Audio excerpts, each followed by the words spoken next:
Hello friends नूतन आपण को स्वागत भिडियो में आलोचना करवा +3 सेकेंड सेमेस्टर आपण मान हिस्ट्री ऑनर्स कोर पेपर 4 अथवा वर्ल्ड हिस्ट्री 2 पेपर आपण मान सेकेंड सेमेस्टर एग्जाम 2024 आसुवा किसी सिलेक्शन लॉन्ग क्वेश्चन उत्तर में आलोचना करवा तेणुक भिडियो को जारी स्किप न करी आरंभ शेष पर्यंत देखंतु तड़े न करी चलतु आज भिडियो स्टार्ट करवा। प्रथम प्रश्न रही देखो जूलियस सीजर कृतित्व आलोचना कर। बहुत इम्पोर्टाट प्रश्न अटे। जूलियस सीजर कृतित्व आलोचना कर। तो आप उत्तर लिखे प्रथम लिखे इंट्रोडक्शन ए लिखे घटना बहुल रोम राजनैतिक इतिहास रे जो केते जण वरेण्य प्रशासक शत गौरवर स्वाक्षर बहन करी अमरत्व लाभ कर जूलियस सीजर नाम प्रधान अटे। निजर अपूर्व साहसिकता और असामान्य रणकौशल सीजर विश्वर सामरिक इतिहास को मुखरित कर वास्तव में जूलियस सीजर थिले रोम जड़े मुकुट विहीन सम्राट और आदर्श प्रशासक। तो यह एक विशिष्ट प्रश्न आसवा देखो रोम मुकुट विहीन सम्राट भाव में किए परिचित। तो आप उत्तर लिखे जूलियस सीजर यहपरि भाव एक विशिष्ट प्रश्न हो पार। आप लिखे तांकर जीवनी जपरी रोमांचकर और कौतूहलपूर्ण कृतित्व मध्य सेपरी उल्लेखयोग्य और विश्व विस्तृत। से थिले एकाधारे जड़े सुदक्ष सैनिक अप्रतिद्वंदी सेनापति निपुण राजनीतिज्ञ उपलब्ध प्रतिष्ठा प्रशासक और यशस्वी लेखक। एकाधारे से जड़े थे सुदक्ष सैनिक मध्य थे अप्रतिद्वंदी सेनापति थे तापर थे निपुण राजनीतिज्ञ एवं लब्ध प्रतिष्ठा प्रशासक एवं यशस्वी लेखक मध्य से थे। तापर आप लिखे ख्रीष्टपूर्व 100 एक संभ्रांत परिवार रे जूलियस सीजर जन्मग्रहण करथिले। तांको पिता थिले गाया सीजर और माता थिले आउरेलिया। तांकर जन्मरू बहु पूर्वर रोम साधारण तंत्र अधपतन समय जूलियस सीजर वंशर लोक मैंने सम्भ्रांत मान विरुद्ध में स्वर उत्तोलन करुले। तेणु जीवनर प्रथम अवस्थार जूलियस दरिद्र मान स्वार्थपाई कार्य आरंभ करथिले। जूलियस सीनांकर कन्या कर्नेलिया को विवाह करथिले। मात्र 16 वर्ष बयस जूलियस सीजर निजर पिता को हराइथिले। मात्र आउरेलिया पुत्र को उपयुक्त मनीष करी गढ़ी तोलिबा को तीक्ष्ण दृष्टि देइथिले। तो जेतेबेले ख्रीष्टपूर्व 100 एक सम्भ्रांत परिवार जूलियस सीजर जन्मलाभ करथिले सेतिकी बेले रोम साधारण तंत्र अधपतन आड़ को गति करथिला। सेतेबेले रोम शासक मान विरुद्ध में जूलियस सीजर वंशर लोक मैंने विरुद्ध में स्वर उत्तोलन करुथिले। तेणु जूलियस सीजर निजर जन्मर प्रथम अवस्थार दरिद्र मान स्वार्थपाई कार्य आरंभ करथिले एवं से जूलियस सीनांकर कन्या कर्नेलिया को विवाह करथिले। मात्र 16 वर्ष बयस जूलियस सीजर नितर पिता को हराइथिले। पिता को हराइथिले मध्य तांकर माता आउरेलिया पुत्र को उपयुक्त मनीष गढ़ी तोलिबा पाई चेष्टा करथिले। तो आपण माने उत्तर लिखिबे जीवनर प्रथम अवस्थार से राजनीति को लंफ प्रदान करथिले। तांकर राजनीतिक दूरदृष्टि प्रखर रहिथिला। रोम शासन क्षमता को आसवा को स्वप्न विभर हो उठिले।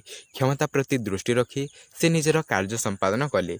राजनीति में निजर सामरिक शक्ति वृद्धि करने से सैन्य संग्रह करी सेमानकु तालीम प्रदान मध्य करिथिले। क्रमे तांकर ख्याति बढ़िथिला। से ख्रीष्टपूर्व 72 ट्रिब्यून, ख्रीष्टपूर्व 69 क्वेस्टर और परे प्रायटर पदरे निर्वाचित हो निजर प्रतिभा प्रदर्शन करथिले। ख्रीष्टपूर्व 69 से रोम साधारण तंत्र कन्सल पदरे निर्वाचित हो निजर असाधारण कृतित्व प्रदर्शन करथिले। तो ख्रीष्टपूर्व 69 जूलियस सीजर रोमर साधारण तंत्र कन्सल भाव में नियुक्त होइथिले एवं से ख्रीष्टपूर्व 72 ट्रिब्यून एवं ख्रीष्टपूर्व 69 क्वेस्टर और परे प्रायटर पदरे मध्य निर्वाचित होइथिले।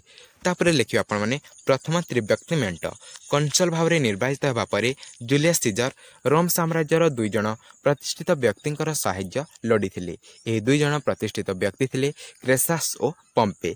जूलियस सीजर सेमानक मध्य रोम साम्राज्य को बंटन करने एक चुक्ति संपादन कले। या प्रथम त्रिव्यक्ति मेंट बोली कहा जाए। यही मेंटर चुक्ति अनुଯାयी रोम साम्राज्यर दक्षिण भाग पम्पे अधीन रहिला, क्रेसास अधीन पूर्वांचल रहिला एवं सीजर अधीन रहिला पश्चिमांचल। पम्पे रोम रे रहिबे, क्रेसास पार्थिया अधिकार करने को जिबे एवं सीजर गल आक्रमण करने को जिबे बोली यह स्थिर हैला समानक मध्यरी।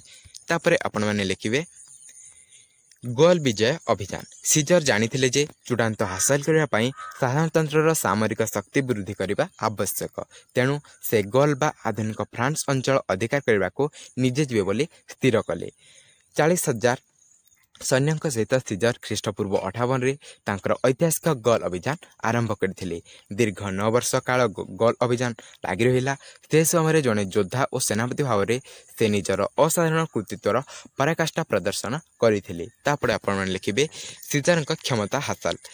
ପମ୍ପେଙ୍କ ଦ୍ୱାରା ପ୍ରଭାବିତ ହୋଇ ରୋମ୍ ସିନେଟ୍ ଜୁଲିୟସ୍ ସିଜରଙ୍କୁ ନିଜର ସାମରିକ ବାହିନୀ ସହ ରୁବିକନ୍ ନଦୀ ଅତିକ୍ରମ ନ କରିବା ପାଇଁ ନିର୍ଦ୍ଦେଶ ଦେଲେ, କିନ୍ତୁ ଏ ନିର୍ଦ୍ଦେଶକୁ ସିଜର ଅମାନ୍ୟ କରିଥିଲେ। ଖ୍ରୀଷ୍ଟପୂର୍ବ 49ରେ ସିନେଟ୍ର ଆଦେଶକୁ ଅବଜ୍ଞା କରି ସିଜର ନିଜ ସୈନ୍ୟବାହିନୀ ସହ ରୁବିକନ୍ ନଦୀ ପାର ହୋଇ ଦ୍ରୁତ ଗତିରେ ରୋମ୍ରେ ପ୍ରବେଶ କରିଥିଲେ।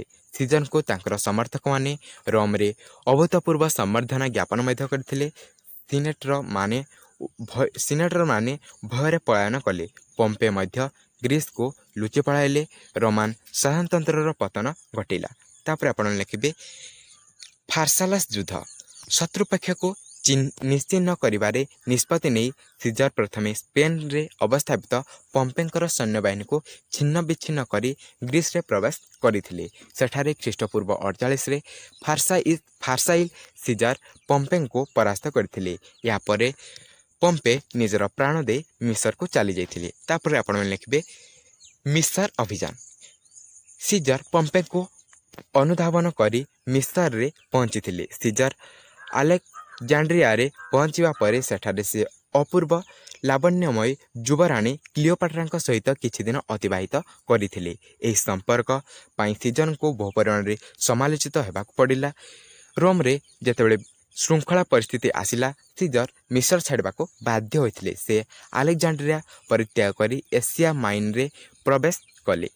ସେଠାରେ ସେ ତାଙ୍କ ବିଜୟରେ ମୁଗ୍ଧ ହୋଇ ତାଙ୍କର ବିସ୍ତୃତ ବାର୍ତ୍ତା ମୁଁ ଆସିଲି, ମୁଁ ଦେଖିଲି ଏବଂ ମୁଁ ଜୟ କଲି ସିନେଟ୍କୁ ପ୍ରେରଣ କରିଥିଲେ। ତାପରେ ଲେଖିବେ ସିନେଟ୍ ସିଜରଙ୍କୁ 10 ବର୍ଷ ନିମନ୍ତେ ଡିକ୍ଟେଟର ବା ଏକଛତ୍ର ଶାସକ ପଦବୀରେ ନିଯୁକ୍ତ କରି ତାଙ୍କୁ ସମସ୍ତ କ୍ଷମତା ହସ୍ତାନ୍ତର କରିଥିଲା। ସିଜର ସମସ୍ତ ପ୍ରଶାସନ କ୍ଷମତା ନିଜ ହାତକୁ ନେଇଥିଲେ। ନିଜର ସମର୍ଥକ ବ୍ୟକ୍ତିଙ୍କୁ ସିନେଟ୍ର ସଦସ୍ୟ ରୂପେ ନିଯୁକ୍ତ କରି ଏହା ଉପରେ ସେ ପୂର୍ଣ୍ଣ କର୍ତ୍ତୃତ୍ୱ ଜାହିର କରିଥିଲେ। ତାପରେ ଆପଣମାନେ ଲେଖିବେ ସିଜରଙ୍କ ସଂସ୍କାର। ସିଜର ସମସ୍ତ କ୍ଷମତା ହାସଲ କରିବା ପରେ ସେ ସଂଗଠନ ଓ ସଂସ୍କାର କାର୍ଯ୍ୟରେ ମନୋନିବେଶ କରିଥିଲେ। ଶାସନ କ୍ଷେତ୍ରରେ ସେ ପ୍ରାଦେଶିକ ଶାସକମାନଙ୍କ କ୍ଷମତା ହାସଲ କରିଥିଲେ। ରୋମର ଆଇନକୁ ଲିପିବଦ୍ଧ କରିବାକୁ ଆଦେଶ ମଧ୍ୟ ଦେଇଥିଲେ। କୃଷି ଉତ୍ପାଦନ ତଥା ବାଣିଜ୍ୟ ବ୍ୟବସାୟର ପ୍ରସାର ପାଇଁ ପଦକ୍ଷେପ ଗ୍ରହଣ କରାଯାଇଥିଲା। ସେ ମଧ୍ୟ ଏକ ନୂତନ ସ୍ୱର୍ଣ୍ଣ ମୁଦ୍ରା ପ୍ରଚଳନ କରିଥିଲେ। ସେ ରୋମର ପୌର ଆଇନର ବହୁ ପରିବର୍ତ୍ତନ ଆଣି ପୌର ଶାସନକୁ ଅଧିକ କାର୍ଯ୍ୟକ୍ରମ କରାଇଥିଲେ। ବେକାରୀ ସମସ୍ୟାର ସମାଧାନ ପାଇଁ ସେ ଏକ ସୁଚିନ୍ତିତ ନଗର ଉନ୍ନୟନ ଯୋଜନା ପ୍ରସ୍ତୁତ କରିଥିଲେ। ରୋମରେ ଏକ ସର୍ବସାଧାରଣ ପାଠାଗାର ସ୍ଥାପନ ମଧ୍ୟ କରିଥିଲେ। କାର୍ଥେଜ ଓ କୋରିନ୍ଥ ପ୍ରସ୍ତୁତ କରିଥିଲା।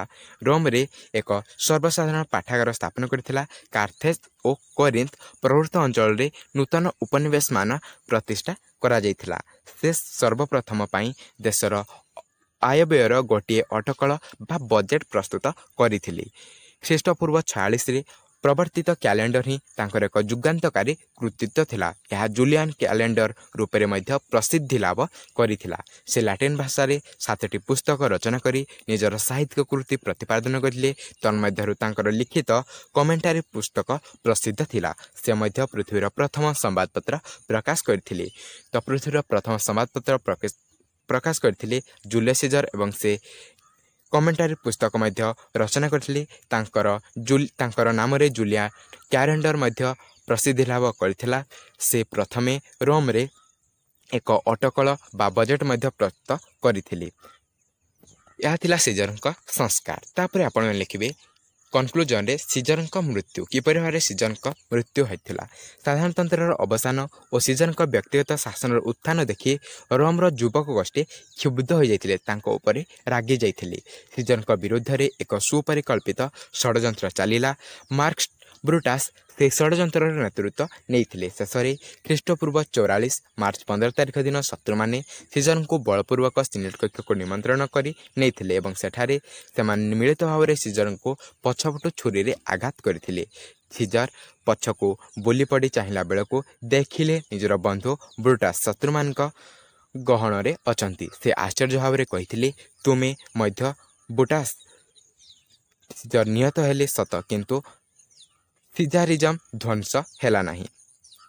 ତ ଯେତେବେଳେ ସିଜର ପଛକୁ ବୁଲି ପଡ଼ି ଦେଖିଲେ ସେତେବେଳେ ସେ ଦେଖିଲେ କି ତାଙ୍କର ଶତ୍ରୁମାନଙ୍କ ସହିତ ତାଙ୍କର ବନ୍ଧୁ ବ୍ରୁଟସ୍ ରହିଥିଲେ। ସେ ମରିବା ପୂର୍ବରୁ ବ୍ରୁଟସ୍କୁ ଦେଖି କହିଥିଲେ ଯେ ତୁମେ ମଧ୍ୟ ଏଠାରେ ଲିପ୍ତ ଅଛ ବୋଲି ସେ ମରିବା ପୂର୍ବରୁ କହିଥିଲି। ତ ଏହା ଥିଲା ସିଜରଙ୍କ କୃତିତ୍ୱ। ତ ଏପରି ଯଦି ଆପଣମାନେ ଲଙ୍ଗ୍ କୋଶ୍ଚିନ୍ ଲେଖିବେ 7ରୁ 7 ମାର୍କ ସ୍କୋର କରିପାରିବେ। ତାପରେ ରହିଛି ଦେଖନ୍ତୁ ଆଉ ଗୋଟେ ସିଲେକ୍ସନ୍ ଲଙ୍ଗ୍ କୋଶ୍ଚିନ୍। ରୋମ୍ ସାଧାରଣତନ୍ତ୍ରର ଉପରେ ଏକ ଆଲୋକପାତ କର। ରୋମ୍ ସାଧାରଣତନ୍ତ୍ର ଉପରେ ଏକ ଆଲୋକପାତ କର ବା ରୋମର ଶାସନ ପଦ୍ଧତି ସମ୍ପର୍କରେ ଆଲୋଚନା କର। ଏହା ମଧ୍ୟ ବହୁତ ଇମ୍ପୋର୍ଟାଣ୍ଟ ପ୍ରଶ୍ନ ଅଟେ। ଏହି ପ୍ରଶ୍ନ ଆସିବାର ମଧ୍ୟ ସମ୍ଭାବନା ରହିଅଛି। ତ ଆପଣମାନେ ପ୍ରଥମେ ଇଣ୍ଟ୍ରୋଡକ୍ସନ୍ ଲେଖିବେ। ଏଥିରେ ଆପଣମାନେ ଲେଖିବେ ରୋମ୍ ନଗରୀ ଖ୍ରୀଷ୍ଟପୂର୍ବ 6ଠ ଶତାବ୍ଦୀ ପର୍ଯ୍ୟନ୍ତ ଏଟ୍ରୁସ୍କାନ୍ ରାଜାଙ୍କ ଦ୍ୱାରା ଶାସିତ ହୋଇ ଆସୁଥିଲା। ମାତ୍ର ଖ୍ରୀଷ୍ଟପୂର୍ବ 510ରେ ରୋମୀୟମାନେ ଏଟ୍ରୁସ୍କାନ୍ ରାଜା ଟାଇକାଇନସ୍ଙ୍କୁ ବିତାଡ଼ିତ କରି ରାଜତନ୍ତ୍ରକୁ ସମାଧି ଦେଇଥିଲେ। ଏହାରି ଉପରେ ଖ୍ରୀଷ୍ଟପୂର୍ବ 509ରେ ଏକ ସାଧାରଣତନ୍ତ୍ର ପ୍ରତିଷ୍ଠିତ ହୋଇଥିଲା। ତାପରେ ଆପଣମାନେ ଲେଖିବେ ପ୍ରାଚୀନ ରୋମୀୟମାନେ ଏକ ଆଦର୍ଶ ଗଣତନ୍ତ୍ର ପ୍ରତିଷ୍ଠା କରି ମାନବ ସଭ୍ୟତାକୁ ପରିପୃଷ୍ଟ କରିଯାଇଛନ୍ତି। ରୋମର ସୁପ୍ରସିଦ୍ଧ ଐତିହାସିକ ପଲିବେସ୍ଙ୍କ ଲେଖାରୁ ଏ ବିଷୟରେ ଏକ ପୂର୍ଣ୍ଣାଙ୍ଗ ବିବରଣୀ ମିଳିଥାଏ। କନସଲ୍, ସିନେଟ୍ ଏବଂ ଜାତୀୟ ବିଧାନସଭା ଥିଲା ରୋମୀୟ ସାଧାରଣତନ୍ତ୍ରର 3ଟି ପ୍ରଧାନ ଅଙ୍ଗ। ତାପରେ ଆପଣମାନେ ଲେଖିବେ କନସଲ୍। ଆଇନକୁ କାର୍ଯ୍ୟରେ ପରିଣତ କରି ଶାସନ କାର୍ଯ୍ୟ ପରିଚାଳନା କରିବା ନିମନ୍ତେ 2 ଜଣ ମୁଖ୍ୟ ପ୍ରଶାସକ ନିଯୁକ୍ତ ହୋଇଥିଲେ। ସେମାନେ କନସଲ୍ ନାମରେ ଖ୍ୟାତ ବା ପରିଚିତ ଥିଲେ। ସେମାନେ ପ୍ରତ୍ୟେକ ବର୍ଷ ନିଯୁକ୍ତ ହେଉଥିଲେ। ତ ଏହି କନସଲ୍ମାନଙ୍କର କାର୍ଯ୍ୟକାଳ ଥିଲା 1 ବର୍ଷ। ସେମାନେ ମୁଖ୍ୟ ପ୍ରଶାସକ ଭାବରେ ନିଯୁକ୍ତ ହୋଇଥିଲେ। ମାତ୍ର ରୋମର କେବଳ ସମ୍ଭ୍ରାନ୍ତ ଶ୍ରେଣୀର ବ୍ୟକ୍ତି ଉକ୍ତ ପଦବୀରେ ଅଭିଷିକ୍ତ ହେଉଥିଲେ। ତ ରୋମର କେବଳ ସମ୍ଭ୍ରାନ୍ତ ଗୋଷ୍ଠୀ ବା ପାଟ୍ରିସିଆନ୍ ମାନେ ଏହି କନସଲ୍ ପଦବୀରେ ନିଯୁକ୍ତ ହେଉଥିଲେ। ରାଜା ଉପଭୋଗ କରୁଥିବା ସମସ୍ତ କ୍ଷମତା ଏମାନଙ୍କ ଉପରେ ନ୍ୟସ୍ତ ହୋଇଥିଲା। ଶାନ୍ତି ସମୟରେ ସେମାନେ ଶାସନର ମୁଖ୍ୟ ଥିଲେ। ମାତ୍ର ଯୁଦ୍ଧ ସମୟରେ ସେମାନେ ସୈନ୍ୟବାହିନୀର କ୍ଷମତା ଉପଭୋଗ କରୁଥିବାର ଦେଖାଯାଇଥିଲା। ସେମାନେ ନିଜର ଇଚ୍ଛା ଅନୁଯାୟୀ ନାଗରିକମାନଙ୍କୁ ମୃତ୍ୟୁଦଣ୍ଡାଦେଶ ଦେଇପାରୁଥିଲେ। ଦେଶର ସଙ୍କଟ ସମୟରେ ସେମାନଙ୍କ ମଧ୍ୟରୁ ଜଣେ କ୍ଷମତା ଲାଭ କରି 6 ମାସ ପାଇଁ ଏକଛତ୍ରବାଦୀ ଶାସକ ବା ଡିକ୍ଟେଟର ହୋଇଥିଲେ। ତାଙ୍କୁ ମାଜିଷ୍ଟର ପପୁଲି ବୋଲି କୁହାଯାଉଥିଲା। ତାପରେ ଆପଣମାନେ ଲେଖିବେ ରୋମୀୟ ସାଧାରଣତନ୍ତ୍ରର ଶାସନ ପଦ୍ଧତିରେ କନସଲ୍ଙ୍କ ବ୍ୟତୀତ ଅନ୍ୟାନ୍ୟ ଉଚ୍ଚ ପଦସ୍ଥ କର୍ମଚାରୀ ନିର୍ବାଚିତ ଶାସନ କାର୍ଯ୍ୟ ଚଳାଇବାର ବ୍ୟବସ୍ଥା ରହିଥିଲା। ପ୍ରାଏଟର, ସେନ୍ସର, କ୍ୱେଷ୍ଟର ଏବଂ ଏଡିଲ୍ ଥିଲେ ସେମାନଙ୍କ ମଧ୍ୟରୁ ପ୍ରଧାନ। ଯୁଦ୍ଧ ସମୟରେ କନସଲ୍ଙ୍କର ସହକାରୀ ରୂପେ ପ୍ରାଏଟର କାର୍ଯ୍ୟ କରୁଥିଲେ। ମାତ୍ର ଶକ୍ତି ସମୟରେ ସେ ସର୍ବୋଚ୍ଚ ବିଚାରବାର୍ତ୍ତା ଦେଉଥିଲେ। ସେନ୍ସରଙ୍କ ସଂଖ୍ୟା ଥିଲା 2 ପ୍ରତି 5 ବର୍ଷ ଅନ୍ତରରେ ଜନସଂଖ୍ୟା ଗଣନା କରିବା ସଙ୍ଗେ ସଙ୍ଗେ କର ଧାର୍ଯ୍ୟ କରିବା ନିମନ୍ତେ ପ୍ରତ୍ୟେକ ଲୋକଙ୍କ ସମ୍ପତ୍ତିର ମୂଲ୍ୟ ନିରୂପଣ କରିବାର ଦାୟିତ୍ୱ ଏମାନଙ୍କ ଉପରେ ନ୍ୟସ୍ତ ରହିଥିଲା। କ୍ୱେଷ୍ଟରମାନେ ସେନାଧ୍ୟକ୍ଷ, ନଥିପତ୍ରର ତତ୍ତ୍ୱାବଧାନ ଏବଂ ଫୌଜଦାରୀ ଆଇନ ସମ୍ବନ୍ଧୀୟ ସହକାରୀ ଥିଲେ। 2 ଜଣ ଏଡିଲ୍ ନିଯୁକ୍ତ ହୋଇ ନଗରର ପୋଲିସ ଏବଂ ପୌରଶାସକର କାର୍ଯ୍ୟ ତଦାରଖ କରୁଥିଲେ। ସେନ୍ସରଙ୍କ ବ୍ୟତୀତ ଏହି ସମୟରେ ଉଚ୍ଚପଦସ୍ଥ କର୍ମଚାରୀମାନେ ପ୍ରତ୍ୟେକ ବର୍ଷ ବିଧାନସଭା ଦ୍ୱାରା ନିର୍ବାଚିତ ହେଉଥିଲେ, କିନ୍ତୁ ସେନ୍ସର 5 ବର୍ଷ ପାଇଁ ନିଯୁକ୍ତ ହେଉଥିଲେ। ତାପରେ ଆପଣମାନେ ଲେଖିବେ ସିନେଟ୍। ସିନେଟ୍ ନାମକ ବ୍ୟବସ୍ଥାପକ ସଭା ଥିଲା ରୋମୀୟ ସାଧାରଣତନ୍ତ୍ର ଶାସନର ମୁଖ୍ୟ ଅଙ୍ଗ। ଏହା 300 ଜଣ ସଦସ୍ୟଙ୍କୁ ନେଇ ଗଠିତ ହୋଇଥିଲା। ରୋମର ଅଭିଜ୍ଞ ଓ ବୟୋଜ୍ୟେଷ୍ଠ ବ୍ୟକ୍ତିମାନଙ୍କୁ ନେଇ ଗଠିତ ହୋଇଥିଲା ସିନେଟ୍। ସେମାନେ ସମସ୍ତେ ଥିଲେ ଏହାର ଆଜୀବନ ସଭ୍ୟ। କନସଲ୍ ଶାସନର ମୁଖ୍ୟ ହେଲେ ମଧ୍ୟ ସେ ସିନେଟ୍ ସଭ୍ୟଙ୍କ ଦ୍ୱାରା ନିୟନ୍ତ୍ରିତ ହେଉଥିଲେ। ସରକାରଙ୍କ ନୀତିଗତ ନିଷ୍ପତ୍ତିରେ କନସଲ୍ଙ୍କୁ ସୁଚିନ୍ତିତ ପରାମର୍ଶ ପ୍ରଦାନ କରିବା ଥିଲା ସିନେଟ୍ର ମୁଖ୍ୟ କାର୍ଯ୍ୟ। ଏହା ବ୍ୟତୀତ ସିନେଟ୍ ମଧ୍ୟ ଦେଶର ବୈଦେଶିକ ନୀତି, ଆୟବ୍ୟୟ, ପ୍ରାଦେଶିକ ଶାସନ କାର୍ଯ୍ୟ, ସୈନ୍ୟ ସଂଗ୍ରହ ଓ ଦେଶରକ୍ଷା ଆଦି ବିଷୟକୁ ନିୟନ୍ତ୍ରଣ କରୁଥିଲା। ସିନେଟ୍ ସଭ୍ୟମାନଙ୍କର କର୍ତ୍ତବ୍ୟନିଷ୍ଠା, ସାଧୁତା, ଦକ୍ଷତା ଏବଂ ସମର୍ପଣ ମନୋଭାବ ହିଁ ରୋମୀୟ ସାଧାରଣତନ୍ତ୍ର ବିକାଶରେ ଯଥେଷ୍ଟ ସହାୟକ ହୋଇଥିଲା। ଦେଶର କୌଣସି ଆଇନ ସିନେଟ୍ର ଅନୁମୋଦନ ଲାଭ ନ କଲେ ତାହା ବୈଧ ବୋଲି ପରିଗଣିତ ହେଉନଥିଲା। ତେଣୁ ସିନେଟ୍ ପ୍ରତି ଲୋକଙ୍କର ସମ୍ମାନବୋଧ ରହିଥିଲା। ରୋମର ଶାସନକୁ ସଠିକ୍ ରୂପେ ନିୟନ୍ତ୍ରିତ କରିବା ପାଇଁ ସିନେଟ୍ ବ୍ୟବସ୍ଥାପକ ସଭା ରୂପେ ନିଜର କର୍ତ୍ତବ୍ୟ ସୁଚାରୁ ରୂପେ ସମ୍ପାଦନା କରୁଥିଲା। ତ ଏହି ସିନେଟ୍କୁ ରୋମର ବ୍ୟବସ୍ଥାପକ ସଭା କହିଲେ ମଧ୍ୟ ଅତ୍ୟୁକ୍ତି ହେବ ନାହିଁ। ତାପରେ ଆପଣମାନେ ଲେଖିବେ ଟ୍ରିବ୍ୟୁନ୍। ହେଡ୍ ପଏଣ୍ଟ ଦେବେ ଟ୍ରିବ୍ୟୁନ୍। ସାଧାରଣତଃ ସିନେଟ୍ ସଭ୍ୟମାନେ ଥିଲେ ସମ୍ଭ୍ରାନ୍ତ ଶ୍ରେଣୀର। ସେମାନେ ଲୋକମାନଙ୍କ ପ୍ରତି ଅବିଚାର କରିପାରନ୍ତି ବୋଲି ଆଶଙ୍କା ପ୍ରକାଶ ପାଉଥିଲା। ରୋମୀୟ ସମାଜରେ ପ୍ଲେବିୟାନମାନଙ୍କ କବଳରୁ ରକ୍ଷା କରି ସେମାନଙ୍କୁ ଉପଯୁକ୍ତ ନ୍ୟାୟ ଦେବା ପାଇଁ ଟ୍ରିବ୍ୟୁନ୍ ଗଠିତ ହୋଇଥିଲା। ଜଣେ ଲୋକ ଏହି କ୍ଷମତାର ଅଧିଷ୍ଠିତ ହେଲେ ସେ ନିଜର ଶକ୍ତି ଦୁରୁପଯୋଗ କରିପାରେ ବୋଲି ଧାରଣା ସୃଷ୍ଟି ହୋଇଥିଲା। ସେଥିପାଇଁ ଦୁଇ ଜଣ ବ୍ୟକ୍ତିଙ୍କ ଟ୍ରିବ୍ୟୁନ୍ ରୂପେ ନିଯୁକ୍ତି କରାଯାଉଥିଲା। ମାଜିଷ୍ଟ୍ରେଟ୍ ବା କ୍ୱେଷ୍ଟରମାନଙ୍କ ଦାଉରୁ ଜନସାଧାରଣଙ୍କୁ ରକ୍ଷା କରିବା ପାଇଁ ଏକ କଠୋର ଆଇନ କବଳରୁ ସେମାନଙ୍କୁ ସୁରକ୍ଷା କରିବା ପାଇଁ ଏହି ଟ୍ରିବ୍ୟୁନ୍ ସର୍ବଦା ତତ୍ପର ଥିଲେ। ସେମାନେ ଲୋକମାନଙ୍କର ହିତ ସାଧନ କରିବା ସହିତ ସମ୍ଭ୍ରାନ୍ତମାନଙ୍କ କବଳରୁ ସାଧାରଣ ଜନତାଙ୍କୁ ରକ୍ଷା କରିବା ପାଇଁ ସକ୍ଷମ ହେଉଥିଲେ। ତାପରେ ହେଲ୍ପଣ ଦେବେ କମିସିଆ ଟ୍ରିବ୍ୟୁଟା। ରୋମୀୟ ସାଧାରଣତନ୍ତ୍ରର ଶାସନରେ ପ୍ଲେବିଆନ୍ ବା ସାଧାରଣ ଜନତାଙ୍କ ଭୂମିକା ମଧ୍ୟ ରହିଥିଲା। ରୋମର ସାଧାରଣ ଜନତାଙ୍କୁ ନେଇ ଏକ ଜାତୀୟ ବିଧାନସଭା ଗଠିତ ହୋଇଥିଲା ଏବଂ ଏହାର ନାମ ଥିଲା କମିସିଆ ଟ୍ରିବ୍ୟୁଟା। ପ୍ରାଥମିକ ଅବସ୍ଥାରେ ଏହି ସଭା ଦ୍ୱାରା ପ୍ରଣୀତ ଆଇନ କେବଳ ପ୍ଲେବିଆନ୍ମାନଙ୍କ ଉପରେ ଲାଗୁ ହୋଇଥିଲା। ମାତ୍ର ପରବର୍ତ୍ତୀ ସମୟରେ ଏହା ଦ୍ୱାରା ପ୍ରସ୍ତୁତ ଆଇନ ସମସ୍ତଙ୍କ କ୍ଷେତ୍ରରେ ପ୍ରୟୋଗ କରାଯାଉଥିଲା। ଏହି କମିସିଆ ଟ୍ରିବ୍ୟୁଟା ଟ୍ରିବ୍ୟୁନ୍ମାନଙ୍କ ନିଯୁକ୍ତ କରୁଥିଲା। ଏହା ବ୍ୟତୀତ ଅନ୍ୟ କେତେକ କର୍ମଚାରୀମାନଙ୍କୁ ମଧ୍ୟ ଏହା ନିଯୁକ୍ତ ଦେଉଥିଲା।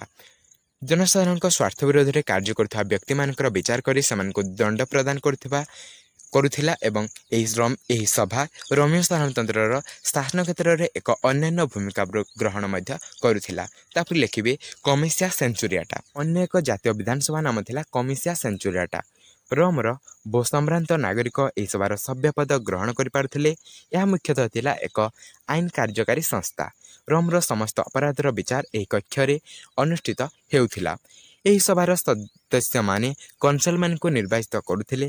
କନସଲମାନଙ୍କ ବିରୁଦ୍ଧରେ ଅଭିଯୋଗ ହେଲେ ତାହାର ବିଚାର ଏହି ସଭାରେ କରାଯାଉଥିଲା। ସେମାନେ ଦୋଷୀ ସାବ୍ୟସ୍ତ ହେଲେ ସେମାନଙ୍କୁ ଏହି ସଭାରେ ଦଣ୍ଡିତ କରାଯାଉଥିଲା। ତେଣୁ ରୋମୀୟ ସାଧାରଣତନ୍ତ୍ରରେ କମିସିଆ ସେଞ୍ଚୁରିଆଟା ପ୍ରମୁଖ ଭୂମିକା ଗ୍ରହଣ କରୁଥିଲା। ତାପରେ ଆପଣମାନେ କନକ୍ଲୁଜନରେ ଲେଖିବେ ପ୍ରାଚୀନ ରୋମୀୟ ସାଧାରଣତନ୍ତ୍ରର ଶାସନ ଥିଲା ବାସ୍ତବିକ ଅନନ୍ୟ। ଏକ ସନ୍ତୁଳିତ ତଥା ନିୟନ୍ତ୍ରିତ ଉପାୟରେ ପରିଚାଳିତ ହେଉଥିଲା ପ୍ରାଚୀନ ରୋମର ଶାସନ। ସ୍ୱେଚ୍ଛାଚାରୀ ହେବା ପାଇଁ କୌଣସି କନସଲ ସାହସ ମଧ୍ୟ କରିପାରୁନଥିଲେ। ପାଟ୍ରିସିଆନ୍ ଏବଂ ପ୍ଲେବିଆନ୍ ମାନଙ୍କ ମଧ୍ୟରେ ସଂଘର୍ଷର ଅବସାନ ଘଟାଇ ପ୍ରାଚୀନ ରୋମୀୟ ସାଧାରଣତନ୍ତ୍ର ଶାସନର ଯେଉଁ କିରଣ ବିଚ୍ଛୁରଣ କରିଥିଲା ତାହା ଶାସନ କ୍ଷେତ୍ରରେ ରୋମର ନାମକୁ ପ୍ରାଚୀନ ଇତିହାସରେ ପୃଷ୍ଠରେ ପ୍ରତିଭାତ କରିଥିଲା। ତ ଏତିକି ଲେଖିଥିଲେ ଆପଣମାନେ 7 ମାର୍କ ପାଇଯିବେ। ତ ଭିଡ଼ିଓ ଆମେ ସମାପ୍ତି କରିବା। ଭିଡ଼ିଓ ଭଲ ଲାଗିଲା ଭିଡ଼ିଓ ଲାଇକ୍ ଦେବେ ଏବଂ ସାଙ୍ଗସାଥିମାନେ ଅଧିକ ମାତ୍ରାରେ ସେୟାର କରିବେ। ତ ଦେଖା ହେବା ଆଉ ଏକ ନୂତନ ଭିଡ଼ିଓରେ। ସେ ପର୍ଯ୍ୟନ୍ତ ଜୟ ଜଗନ୍ନାଥ।